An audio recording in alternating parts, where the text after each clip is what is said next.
Okay, now you get to sit under the gauntlet here for a minute. All right?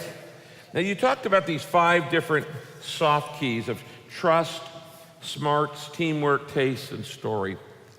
And I want us to go back and apply these to the companies, the businesses, and the jobs that are represented right here. Let me first start saying in this research that you did and looking at all these companies, say not just the hard stuff, but what's the soft stuff that's making them successful?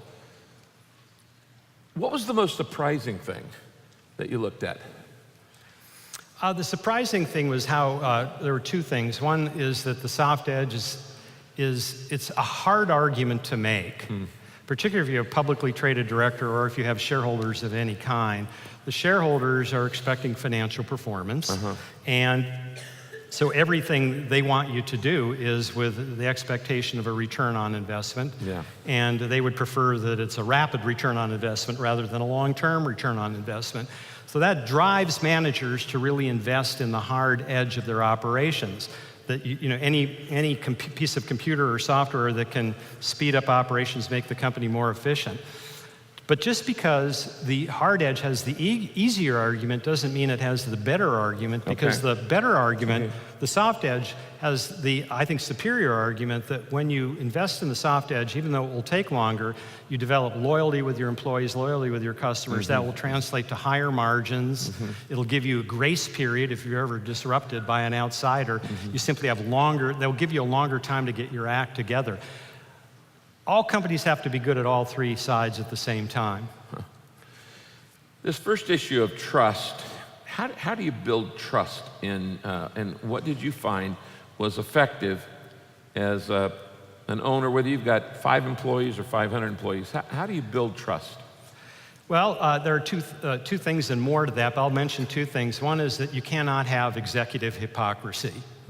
That the visible executives have to behave the way they say they're behaving.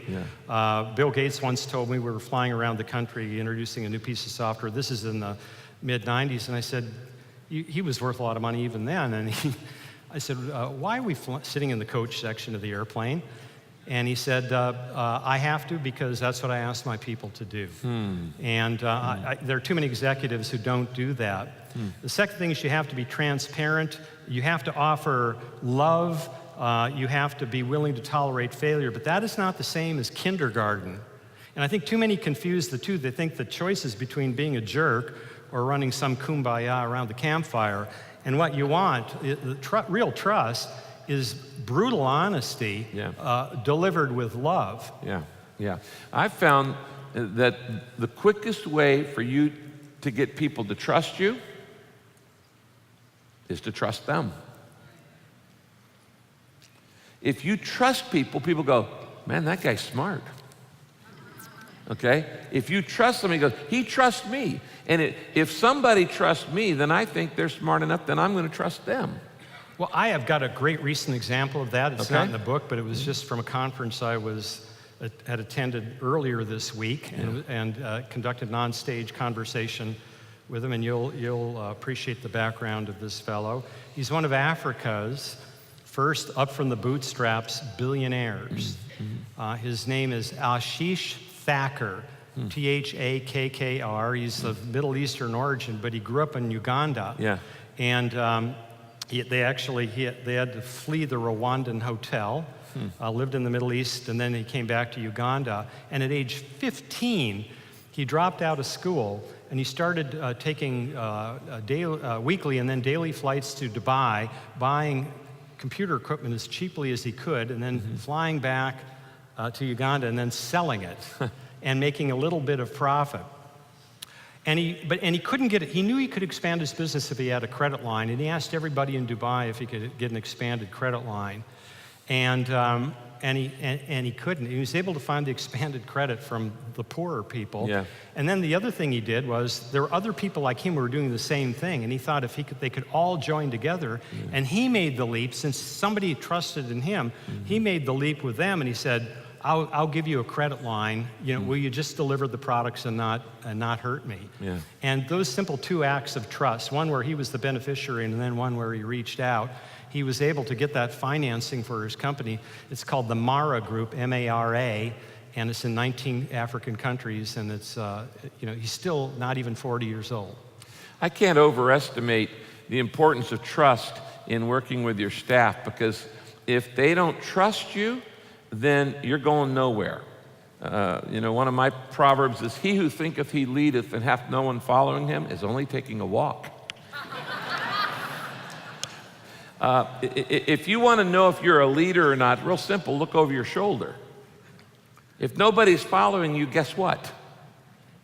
Well, everything, there's such an intellectual component to everything in the economy today that if you don't have people who are willing to give their best ideas to you, you just aren't going anywhere as a company, no matter how many geniuses you have on staff. If they're withholding, then you've created, it's because of lack of trust. So trust really hurts you, and I would argue that in today's intellectually driven economy, it hurts you faster and harder than ever before. Yeah, I agree with you. In fact, only in that element of trust where it's okay to share an idea that we don't own personally, then you don't get hurt if somebody doesn't buy into it. One of the phrases we use in my senior staff here at Saddleback is the phrase, love my idea for 5 minutes. Okay, and that's a phrase that anybody can use so that we're not going to immediately shoot it down. But it's like, love it for 5 minutes and then you can shoot it down. But rather than automatically, what I want to do in a staff meeting is may the best idea win. Doesn't matter who to me came up with it, whether it's my idea or somebody else's idea. In fact, a lot of times I go, oh, that's a much better idea. Let's go with your idea. Let's go, and you reaffirm that. So by creating that trust. And the other thing that it does is it gives people the ability to make mistakes. I tell my staff, I want everybody making a major mistake every week. Now, not the same mistake, okay? If you're making the same mistake, you can get fired because it means you're not growing. Learning. You're not growing, you're not developing. So don't make the same mistake over and over. Make a new one every week and make it a doozy, because that's the way you learn. I remember one time I was speaking at Davos World Economic Forum, and Marissa Myers, who was at Google, who's now at Yahoo, said to me, she says, Rick, learn to fail fast. That phrase changed my life. Learn to fail fast. Because the only way you become a success is by learning what doesn't work. And here at our church, we tried something and that didn't work, try something else, that didn't work, try something else, that didn't work. 99 things don't work, 100 works, then we go out and teach a seminar and pretend like we knew what we were doing. The fact is, we're not that smart, we're just, trial by error. Now, well, I want to tell one more story on Sure. trust with a very recognizable name. I asked Bill Campbell, who's a director of Apple, on the board of Apple, who was probably the Apple director closest to Steve Jobs. I said, how was Steve Jobs able to engender such trust at Apple when, frankly, he could be a real jerk? I mean, anybody who read Walter Isaacson's book, that just was an unfortunate byproduct of his personality.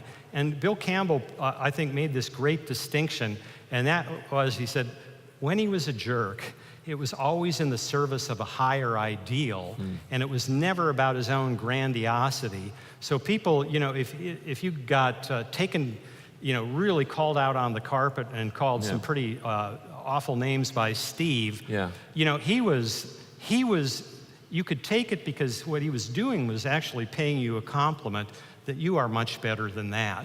It wasn't about I am better than you, it was you are much better than that. Now, this is really important what he's saying here. I hope you caught it. You don't build loyalty to yourself. You build loyalty to a cause. Okay, that's very important. When anybody you're hiring, you don't build loyalty to yourself, because you know what? I'm going to disappoint people. And so will you. Why? Because we're all flawed. Okay, and so if your loyalty is to me as a personality, you're going to be disappointed at some point, because you get up close, you see warts and everything. You build loyalty to a cause greater than themselves. This is the purpose of our company. This is the purpose of our business. This is the purpose of our service. Why do you think that these, what you call soft edges, things like trust, things like teamwork, things like story, why do you think these things are underestimated in business? Well, number one, it takes patience It takes a lot of patience to see the results of that. I think in some places like trust and so forth, you can, those have immediately good results. But generally speaking, your shareholders, your chief financial officer are going to want fast results. I think one of the, I'm just not entirely convinced that the publicly traded markets, as we know them in the United States, are really good for companies. We know they can be good for shareholders, but I'm not entirely convinced they're the best thing for all companies. I'm surprised, in fact, with all the cash that so many publicly traded companies have, particularly the bigger ones, that more haven't gone private, where you can take the longer-term view and make these longer-term investments. That long-term view, when God wants to make a mushroom, he takes 6 hours. When God wants to make an oak tree, he takes 60 years. Now the question is, do you want your company to be a mushroom or an oak tree? Okay. Nothing of significance can be built overnight. I teach pastors how to build a church. I cannot teach them how to build it quick. It took me 33 years to do this. Okay. It's a little bit at a time. It's not long, it's not instant. In fact, stuff that grows really fast and extremely fast, there's a word for that. It's called cancer. Okay? You don't want cancer. It's rather, I'm not interested in rapid growth. I'm interested in consistent growth. Because consistent growth will stand the test of time, and when those rogue winds comes along and you've got, like we just had a 5-year recession, that company's gonna hang in there because it's an oak tree, it's got some roots. Yeah, and a CEO of a $40 billion publicly traded company, whom I shall not name because it was, he said it in confidence. What the initials are? He said, I said, how do you manage that, the quarterly reports and the need for short-term performance with building these longer cultural values? Because he really has built over the 12 years that he's been a CEO, clue number 2, that he invested in these soft edge things. And he said, frankly, I have to sandbag, and I don't like the fact that I have to sandbag, but if I know we can have 12% revenue growth, I'll tell the street we can have 7 or 8, and I'll put that difference in building the culture. This week I was in Oklahoma speaking to the senior staff and employees of Hobby Lobby. You guys know what Hobby Lobby is? They got stores all over there now, and they're now here in Southern California. And, okay, 6 million square feet under one roof. Okay, let me put that in perspective. They're adding 3 million. You start driving down the street, and a mile later, you're still at their building. Okay, 22,000 employees. And I'm taking notes on the whole thing, learning as fast as I can. But one of the questions somebody raised their hand and said, what is it that makes a successful company? And I use an acrostic, COWS, C-O-W-S, because as I teach this to farmers around the world, and Rwanda, Uganda, places like that, COWS.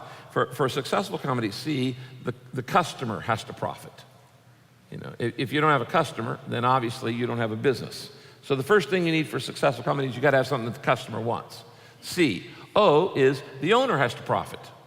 There's nothing wrong with profit. Profit's not a dirty word. If you don't make a profit, you don't have a business. Okay, so the customer must profit, and then second, the owner must profit. W, and this is the one that America gets that most of the world doesn't get, is the workers must profit. In a lot of places around the world, the owner profits, the customer profits, and the others are doing slave labor. It's sweatshop stuff. But in America, we understand you actually benefit your business by blessing your employees. So the customer has to benefit, the owner has to benefit, the workers, and then the S in COWS is society has to benefit. And that is, at some point, the business starts giving back to the community. We're going to help build a baseball park. We're going to help build a library. We're going to help, as Eric Spitz said today, we help $300,000 for Salvation Army, things like that. And that's a soft side thing. Yeah, it really is. And the last thing I want to say is on the soft side is that it's great to think about it individually too.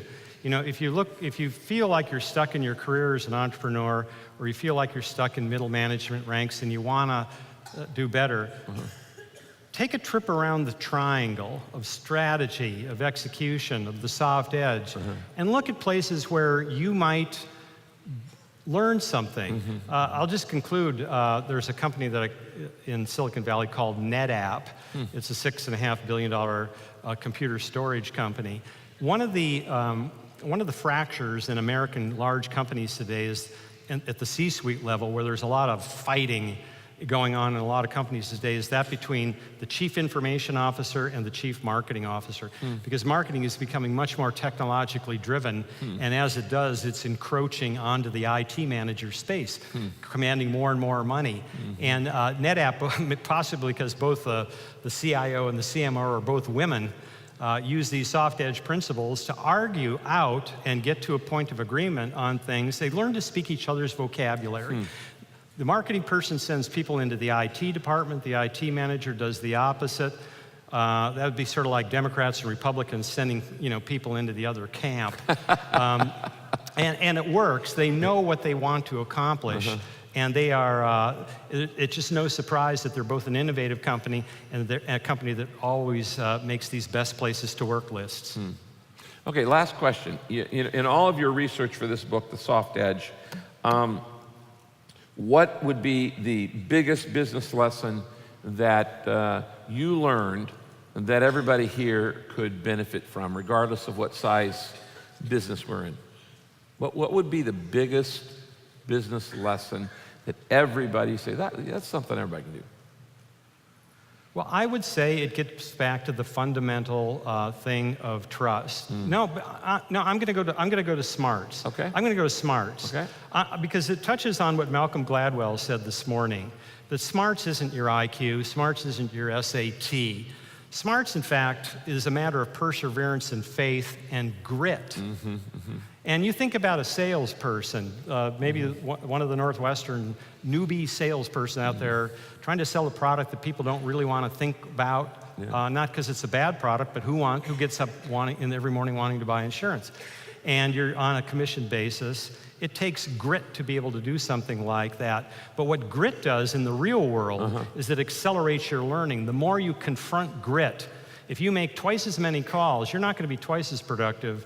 You're going to be 4 or 5 times productive because you kick in the learning curve. You're learning, exactly. Grit triggers the learning curve. Grit is what makes you smarter, not an 800 math SAT. Yeah, all leaders are learners. I would say your CQ, which would be your character quotient, is more important than your IQ. Yep. Because it is your CQ that gets you through those tough times. You can be smart and lazy. You can be smart and not persistent. You can be smart and dishonest. You can be smart and untrustworthy. So intelligence is obviously important, but your character quotient. And when I'm looking to hire people, I look at their character, I look at their conduct, I look at their what we call the chemistry. And that's, do we just get along together? Life's too short to work with people you don't like. Everybody agree with that? Okay. There's some people, their competence is like really high, and you go, I just don't like you. There's a verse in the Bible that says, as far as it is possible, as much as it depends on you, live at peace with all men. That's in the book of Romans. Well, what that verse is saying is there are some people it's impossible to live at peace with. And in those people, you need to say, bye-bye. All right, did you enjoy this?